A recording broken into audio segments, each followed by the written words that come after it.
கொஞ்ச நாளுக்கு முன்ன ரொம்ப அற்புதமா சொன்னார். நாளும் கிழமையும் நலிந்தோர்க்கு இல்லை, ஞாயிற்றுக்கிழமையும் பெண்களுக்கு இல்லைன்னா. நல்ல நாளும் கெட்ட நாளும் காசு இல்லாதவனுக்கு இல்லை.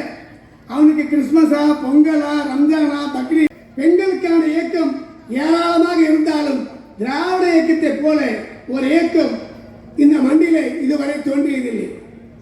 திராவிட இயக்கத்தை பொறுத்தவரை புரட்சி கலைஞர் பாவேந்தர் சொல்லுவார். எனக்கு முன்னால பேச ஸ்ரீலாகா சொன்னாங்க, பிள்ளைகளுக்கு, பெண் பிள்ளைகளுக்கு, பிள்ளைகளும் நல்லா படிக்கும். ஒரு ஆம்பளை படித்தா அதிகாரி ஆகிட்டு ஒரு வேலைக்கு போயிடுவார்.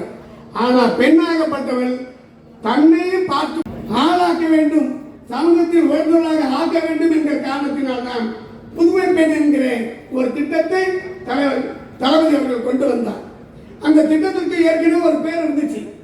அந்த திட்டத்தோட பேர் மூவலர் ராமாமிர்தம் அம்மையார் திருமண நிதி.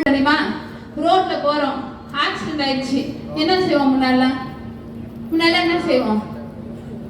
என்னக்கா செய்வோம்? நமக்கு ஏன் வம்பு? அக்கா, 1000 ரூபாயை நமது அரசு தருகிறது. அந்த அடிமட்டவர் யாரா வேணாலும் இருக்கலாம், வெளி மாநிலத்தவராக இருக்கலாம், வெளிநாட்டவராக கூட இருக்கலாம். அவரை நீங்கள் காப்பாற்றி பக்கத்தில் இருக்கிற மருத்துவமனை எதுவா வேணாலும் இருக்கலாம். சிகிச்சையுமே இலவசம். அதாவது அலட்சியத்தால் ஒரு மனித உயிர் கூட போய்விடக் கூடாது என்று கொண்டு வந்த ஒரு மகத்தான திட்டம் தான் உயர்த்துகிற ஆட்சி.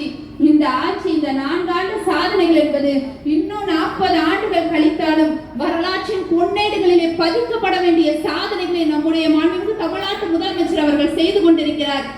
மண்ணின் மைந்தராக நம்முடைய அமைச்சர் இருக்கிற இந்த மண்ணிலே பேசுவதை ஒரு பெரிய பாக்கியமாக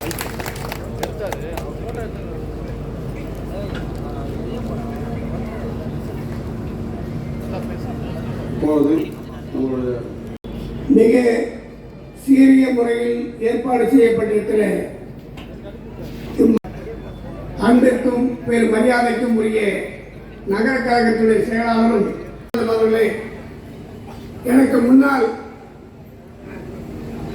சீரிய ஒரு உரையை உங்கள் அத்தனை பேரோடு அன்போடு ஆற்றி அமர்ந்திருக்கக்கூடிய அன்பு தங்கை மாட்டியவர், பொடியெடுத்து போடும் நேரம் புன்னகையால் பொடியாக்கி வாட்டியவர், புழுதி குணம் படைத்தோரை ஓட்டியவர், பொன்மகுடம் தமிழ்தாய்